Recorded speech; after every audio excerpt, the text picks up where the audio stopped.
1958年，邵逸夫成立邵氏兄弟香港有限公司。60、70年代是邵氏电影的黄金时代，被称为东方好莱坞。邵氏女明星在港台及东南亚拥有着强大的号召力，对当时的社会文化产生了深远的影响。如今这些银幕佳人有的离世，有的成为妈妈婆婆辈角色，让我们不免嗟叹青丝成雪的残酷，但她们的美丽是永远不能磨灭的。大家好，这里是一只西西莉，今天为大家盘点一下24位曾经红极一时的邵氏女星，她们风情万种，风华绝代，命运却截然不同。一起来看看她们是谁吧。1. 李丽华。有人说，凡在名利场上混得风生水起的女性，走钢丝的水平绝对一流。李丽华给人的第一感觉就是这种女性。或许在某种程度上，她有着八面玲珑、左右逢源的处事方法。她的演艺生涯就是半部华语电影史。大导演李翰祥赞美她，女明星中论风采演技，无人能及她。这其中，她不仅有知进退的智慧，更有精明务实的生活态度。她这一生经历过3段婚姻。2017年3月20日，李丽华逝世，享年93岁。2. 王莱。王莱演技精湛，在长达半个世纪的演艺生涯中，曾4次夺得台湾金马奖最佳女配角奖，有千面女星的美誉。王莱多次在李翰祥电影中扮演老鸨、媒婆一类的角色，在《金瓶双燕》和《武松》中饰演王婆出神入化。李翰祥赞叹，施耐庵和兰陵笑笑生是照着王莱写的王婆子。3. 林黛。林黛生于广西南宁，父亲是程思远，1948年移居香港。林黛创下了蝉联4届亚洲影后的纪录，前无古人后无来者，却因与丈夫的感情纠纷而想不开，年仅30岁。邵逸夫说，林黛小姐一代天才演员，不可多得，她却用这样的方式结束生命，真是太可惜了。4. 李香君。李香君有情怀美人之称，13、14岁时已经是评剧名角，誉满梨园。1961年正式签约邵氏，成为当家花旦之一。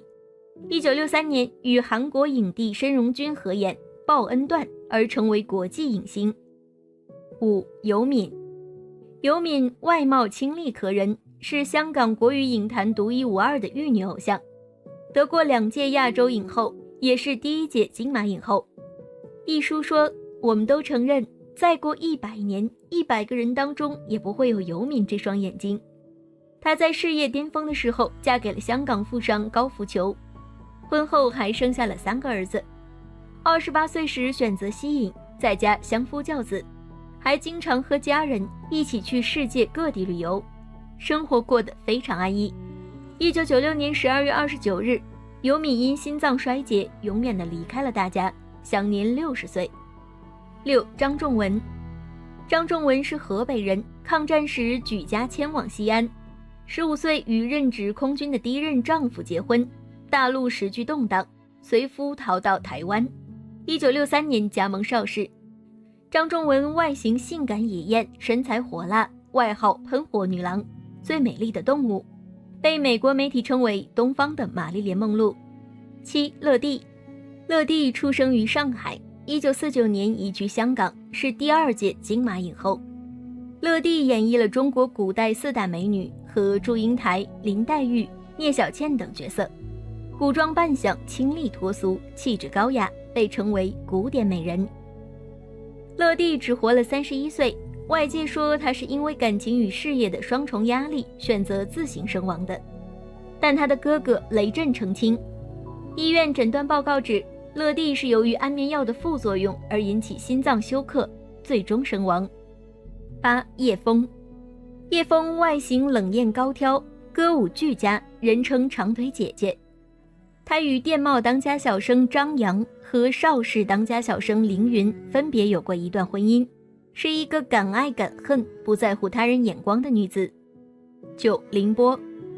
凌波是福建厦门人，1949年进入香港电影界，1960年加入邵氏公司。获得过第6届金马影后。她在李翰祥的《梁山伯与祝英台》中反串梁山伯，掀起了黄梅调电影的高潮，大红大紫。那一年被称为凌波年。她开创了在银幕上反串男角的先河，至今影响深远。10. 邢慧。邢慧可以说是命运最为悲惨的邵氏女星，因事业和感情的双重打击，精神上出了问题。1994年，邢慧在和母亲的争吵中狂性大发，对自己的母亲动了手。彩兰说她弑母后精神错乱，看得人心惊胆战。后来邢慧被判入狱11年，出狱不久后便郁郁而终。11. 狄娜。狄娜生于广东兴宁，1971年进入邵氏出演大军阀，成为邵氏第一艳星。狄娜接受了马克思主义思想，抛弃了资本主义，为共产主义事业而奋斗。80年代改革开放后，狄娜到大陆发展航天事业，为内地机场建立导航系统。到80年代末，大陆绝大多数的机场都采用狄娜旗下公司的卫星导航系统。12. 景丽。景丽出生于台湾，祖籍山东，父亲景淼是邵氏老牌演员。景丽6岁就开始拍戏，1966年到香港影坛发展，在邵氏17年演出50多部电影，合作遍了狄龙、姜大卫、尔冬升等邵氏大帅哥，是70年代邵氏一姐。她属于第一眼看上去不惊艳，但越看越耐看的美女。13. 郑佩佩。郑佩佩生于上海，父亲被劳改，所以她在1961年时投靠了位于香港的母亲。郑佩佩的大醉侠是新派武侠电影的开山之作，她也被媒体评为武侠影后。1971年，郑佩佩退出影坛嫁人生子，怀孕8次，但有4次都没能留住孩子，直到40岁才有了儿子。然而她还是离婚了。1992年凭《唐伯虎点秋香》复出影坛，2001年凭《卧虎藏龙》再创高峰。今年已经75岁的郑佩佩依旧在镜头前活跃着。从近照中可以发现，郑佩佩看起来相当显老，除了头发花白、脸部浮肿以外，领口上甚至还塞着卫生纸，似乎境况不是很好。14. 何丽丽。何丽丽生于南京，1948年移居台湾，19岁进入邵氏。何丽丽的事业如日中天之际，退出影圈，下嫁船运业巨子赵世光，生下3女1子。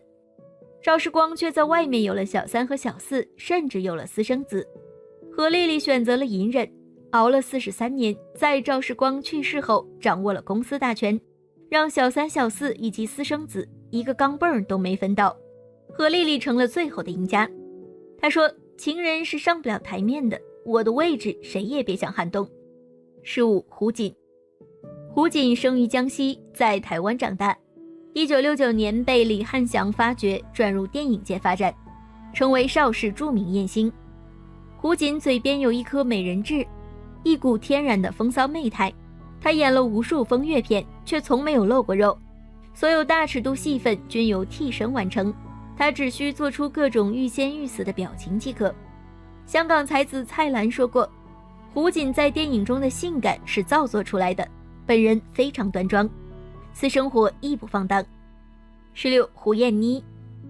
胡燕妮生于广州，是一名中德混血儿，1966年进入邵氏。胡燕妮的长相十分有辨识度，让人一看难忘。郑佩佩曾回忆说，胡燕妮是我们当年美人中的大美人，只要她一出现，那些年轻的女孩子都得走到一边去。结婚后的胡燕妮褪去女神光环，专心做一名妻子，相夫教子，与丈夫恩爱40余载。17. 李菁。李菁年仅17岁就获得亚洲影后，红透半边天。她跟方逸华、何丽丽是邵逸夫的3大红人，3人不时传出争宠传闻。据传邵逸夫是李菁的初恋情人，然而李菁爱情不如意，投资失败，败光了所有家产，晚年负债累累。2018年2月22日下午4时，李菁被发现在出租屋离世多日，尸体已经腐烂发臭，一代影后落得如此凄凉结局。18. 田妮。田妮生于江苏无锡，后来一家人搬到台湾。她1967年靠选美出道，1973年加盟邵氏。田妮长得很漂亮，她的眼睛是她身上最亮的一个特点，那双使人沉醉其中的眼睛，让人一对视就觉得这个女人很有味道。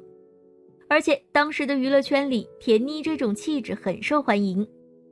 19. 潘迎紫。潘迎紫生于苏州，1953年迁居香港，1963年考入邵氏南国培训班，毕业后成为邵氏公司演员。潘迎紫自从在40年前结束自己的婚姻后，便再也没有谈过新的感情。40年来一直以单身的状态出现在观众面前。关于她的择偶条件，大众也是非常好奇。如今72岁的她看上去依然像个少女，堪称娱乐圈的不老神话。20. 汪萍。汪萍是第一个正确出演潘金莲的江南女子。李翰祥对她的评价是，这个女演员长得一脸浩然正气，却不失妩媚温柔。凭借她这个长相，我就有把握拍出一版与众不同的武松。后来功成名就的汪萍息影嫁人了，告别大银幕之后，相夫教子的汪萍将自己的小家庭经营得有声有色，成为亲朋好友赞不绝口的贤妻良母。在此期间，港台娱乐圈也曾想邀请她重出江湖，但是都被她婉言谢绝。21. 邵音音。邵音音自1972年进入邵氏，成为著名艳星。香港作家陶杰评价邵音音，她和她的作品令一代香港观众第一次有了性反应。邵音音因事业不顺，一度选择自我了断，结果因为反胃把药吐了出来，吐出来的药喷到了浴缸上，将浴缸都腐蚀了，她却奇迹般的活了下来。现在是获得2次金像奖最佳女配角的老戏骨。22. 李丽丽。李丽丽生于香港，祖籍广东，1964年签约邵氏。李丽丽在邵氏从江大卫的女朋友演到江大卫的丈母娘。如果说郑佩佩是邵氏第一代大女，那么李丽丽就是邵氏电影的第2代大女。内地观众对李丽丽的印象大概就是 TVB 电视剧《笑傲江湖》中岳不群的妻子宁中则，黄日华版《天龙八部》中的叶二娘。23. 施思。施思生于台湾，原籍湖南，1969年进入邵氏，被当成郑佩佩接班人培养，是邵氏后期的第一武侠女主角。施思主演的台湾电视剧《珍珠传奇》在大陆风靡一时，这是她最后一部电视剧。后来她嫁给了富商沈长生，结婚2年后，丈夫因违法吸金案入狱，两人离婚。如今退圈几十年的她皈依佛门，安静度过晚年。24. 于安安。于安安是尔冬升的初恋女友，两人相恋8年后分手。后来于安安嫁给周润发，伴郎是刘德华，两人属于冲动结婚，9个月后就离婚了。紧接着她2婚嫁给了富二代李万琪，生下2个女儿，最后因老公出轨而离婚。问出他们的名字，那可真是资深的影迷无疑了。易景丽，景丽，这位出生在演艺世家的璀璨明珠，毫无疑问地受到了父亲的耳濡目染，投身于邵氏影业的广阔舞台。然而，她的演艺之路并非平坦无阻，每一部成功主演的作品以及炉火纯青的精湛演技背后，都承载着无数的汗水与泪水。还记得那个时候，作为配角的她，竟然被琼瑶阿姨慧眼识珠，邀请出演了经典之作《船》。仅仅20出头的年纪，就已经能够将孕妇的神态演绎得淋漓尽致。自此以后，她的戏路越来越宽广，片约如雪花般飞来。景丽凭借着自己的实力和演技，赢得了广大观众的喜爱和赞誉。但遗憾的是，这并未换来丈夫的理解和支持。在70年代，景丽与谢宏忠喜结连理，然而婚后的景丽依然忙碌于拍摄工作。到了80年代，关于谢宏忠的婚外情传闻不胫而走。尽管景丽为了家庭选择了暂时息影，但最终两人还是以离婚收场。离婚后的景丽始终保持着单身状态，即使在息影之后也很少公开亮相。只是偶尔会和惠英红等好友相聚。令人惋惜的是，2017年，这位传奇女星永远地离开了我们，享年72岁。楚湘云。楚湘云为了追求心中的荧幕梦想，大胆地参加了首届声势浩大的香港小姐选美比赛。尽管最终只荣获了第5名的好成绩，然而四处碰壁的日子却并未因此而结束。无人问津的困境让她倍感失落。然而，幸运之神终于降临，她遇见了邵氏公司的方逸华女士。签约邵氏之后，楚湘云勇敢地走上了性感路线，并得到了导演李翰祥的青睐，受邀主演了一部极具争议性的风月片《哈罗床上夜归人》。这部影片与狄龙、姜大卫等大牌明星的动作大片形成鲜明对比，其大胆的尺度令人瞠目结舌。尽管许多场景中楚湘云无需亲自上阵，但她那迷人的面庞以及娇滴滴的嗓音，在那个时代无疑成为了无数观众心中的女神。然而，就在事业如日中天之际，楚湘云却做出了一个惊人的决定，离开邵氏。仅仅拍摄了几部电影后便宣布息影。年仅28岁的她选择了远离喧嚣的娱乐圈，从此消失在人们的视线之中。狄波拉。在沈殿霞的牵线搭桥之下，谢贤有幸结识了狄波拉这位美丽动人的女子。1979年，狄波拉毅然决然地选择嫁给比自己年长15岁的谢贤，随后生育了谢霆锋与谢婷婷这2位可爱的孩子。虽然这段婚姻最终以离婚告终，但无论是谢贤在外风流倜傥，还是狄波拉情系赌王何鸿燊，离婚后的他们依然保持着对爱情的追求与渴望，各自开始了新的恋情，继续享受恋爱带来的甜蜜与幸福。前段时间居然有媒体拍到谢贤与狄波拉以及她的男友3人行的画面，真是让人大跌眼镜蛙。这些前任们竟然能够如此和谐相处，甚至还能以亲吻脸颊的方式来打招呼，实在是太罕见了吧。邵茵茵。邵茵茵由于演绎了众多以裸露身材为主的角色，使得大众给她贴上了艳星的特殊标签。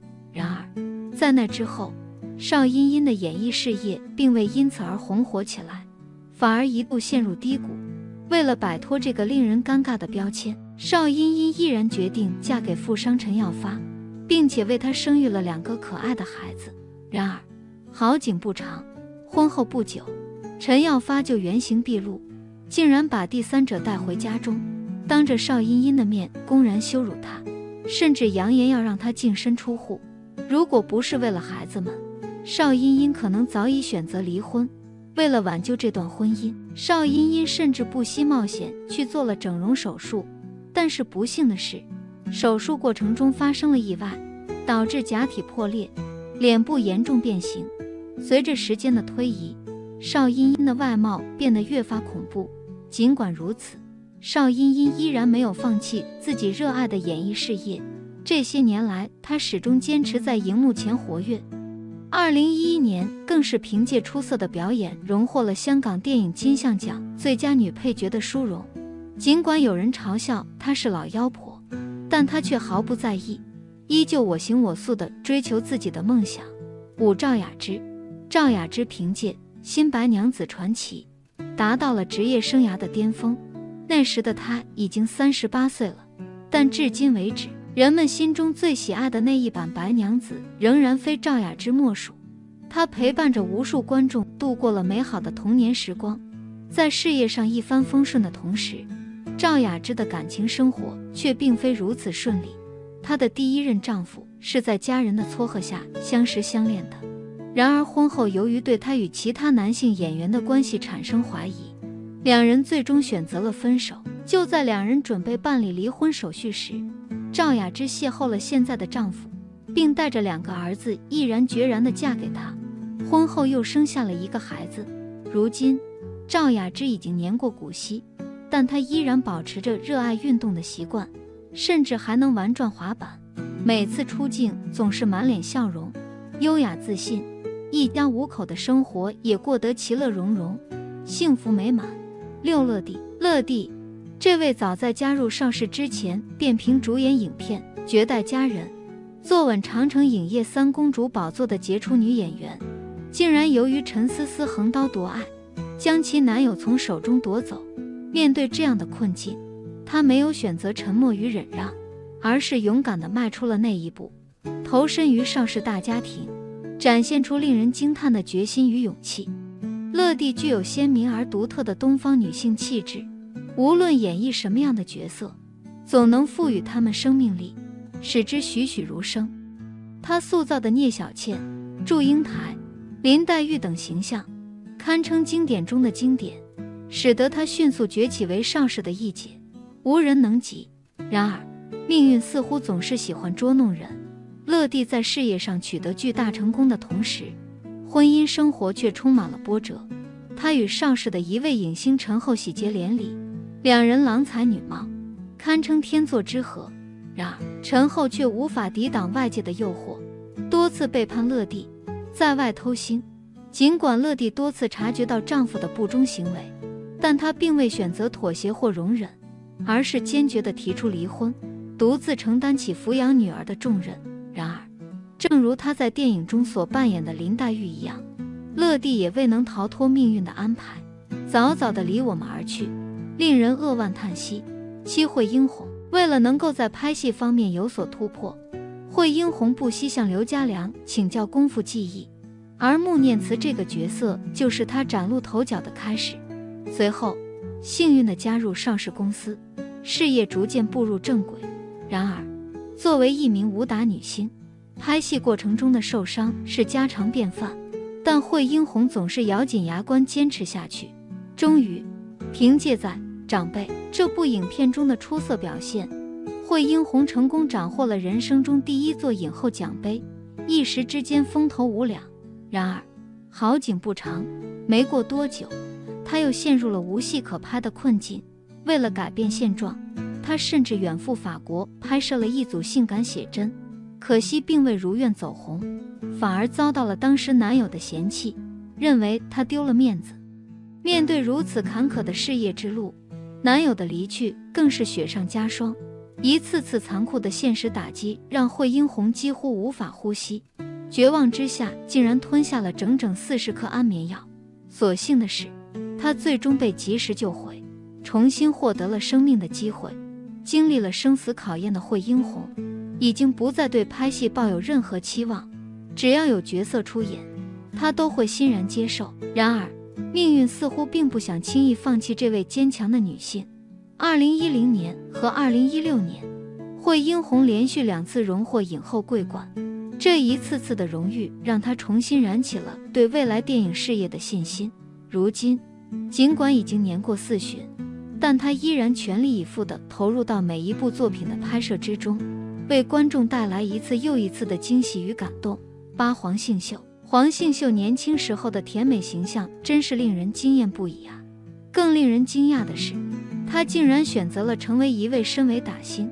当她刚开始涉足演艺圈时，黄杏秀只是众多龙套演员中的普通一员。为了能够全身心投入到拍摄中去，她甚至放弃了进入大学深造的宝贵机会。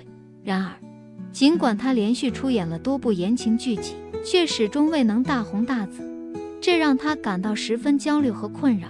幸运的是，刘家良导演发现了她那独特的古装扮相非常美丽动人，于是决定让黄杏秀开始学习武术。从此，这位原本柔弱的女子就此转型为一名武打明星。后来，黄杏秀主演的电视剧《天龙八部》以及电影《阮玲玉》都给观众们带来了极大的惊喜，她因此被誉为小阮玲玉。在事业取得巨大成功之后，黄杏秀与陈百祥喜结连理，过上了甜蜜幸福的二人生活。九李金，这位年轻的演员李菁在14岁的时候就已经加盟邵氏电影公司，她的身影很快就活跃在各种古装大片之中，一步一脚印地从电视剧《宝莲灯》的小角色开始，历经磨练，终于在电视剧《虞美人》中崭露头角，首次担当女主角。就在那一刻，年仅17岁的李菁荣获了人生中的第一座最佳女主角奖杯。被人们亲切地誉为娃娃影后。然而，命运却给李菁开了一个残酷的玩笑。正当他与心爱之人雷觉华共同创办公司，拍摄电影之际，雷觉华却因突发心脏病离开了这个世界，留下李菁独自面对生活的挑战。痛失挚爱的李菁选择了退出娱乐圈，过上了平凡的生活。然而，在他35岁的那一年，母亲也离他而去，只留下他孤身一人。或许是生活给予他的打击过于沉重，他开始挥霍金钱，最终导致连房租也无法支付。在他离世后，竟然没有任何人发现，实在令人感叹不已。郑佩佩，年轻时凭舞蹈进入娱乐圈的郑佩佩，18岁出演首部作品《情人时》，彼时香港武打片发展如日中天。郑佩佩凭借深厚舞蹈功底和学习武术的天赋，于20岁之际参演著名武打片《大醉侠》，一举成名。这部影片不仅使郑佩佩崭露头角，还让她结识了男友岳华，却不料被一书横刀夺爱。此后，郑佩佩全身心投入演艺事业，短短数年间便跻身武打女星之列。正当事业巅峰之时，她邂逅袁文通并迅速结婚，随后赴美定居，离开影坛长达20年，直至20年后重返故土，人们方知其经历。幸运的是，周星驰筹拍《唐伯虎点秋香》，邀请郑佩佩出演华夫人一角，使她得以再度回归银幕。此后，尽管多数角色为配角，但郑佩佩始终全力以赴，展现精湛演技。如今已过古稀之年的她，逐渐淡出公众视野，安享晚年。